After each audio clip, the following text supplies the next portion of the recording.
గతంలో అంతకుముందు ఆల్రెడీ కట్టినటువంటి ఇల్లులు ఏవైనా ఉన్నా వాటిల్ని ఎటువంటి పరిస్థితుల్లో హైడ్రా టచ్ చేయదు. కానీ ఇక మీద అంటే హైడ్రా ఫామ్ అయింది జూలైలో, ఆ తర్వాత గనక ఏమైనా స్ట్రక్చర్స్ వస్తుంటే గనక వాటిల్ని ఖచ్చితంగా డిమాలిష్ చేయడం జరుగుతుంది.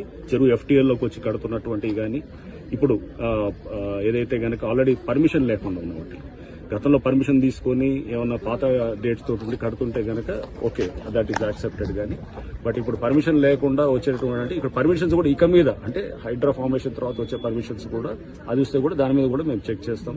అటువంటి పర్మిషన్స్ కూడా న్యాచురల్ గా ప్రభుత్వం కూడా స్పష్టం చేసింది. పాత పర్మిషన్స్ ఉన్న వాటిని ఆనర్ చేస్తాం. కానీ ఇంకా దీంట్లో ముఖ్యంగా ఎవరైతే పేదవాళ్ళు ఉన్నారో లేకపోతే చిన్నవాళ్ళందరూ కూడా ఆక్యుపై చేస్తున్నారో వాళ్ళు ఎటువంటి పరిస్థితుల్లో డిస్టర్బ్ చేయడం కూడా వాళ్ళకి చెప్పడం జరిగింది. సో దీంట్లో ఎవడన్నా వచ్చి రేపు తప్పుడు ప్రచారం చేసి మీ ఇల్లులంతా కూడా కూలుస్తారంటే దయచేసి నమ్మొద్దని కూడా నేను చెప్తున్నాను. ఆల్రెడీ మీరు ఎప్పుడో కట్టుకునే ఇల్లులు అవి అనాథరైజ్ అయినా ఆథరైజ్ అయినా పర్మిషన్ ఉన్నా పర్మిషన్ లేకున్నా కానీ వాటిని కూలగొట్టదు.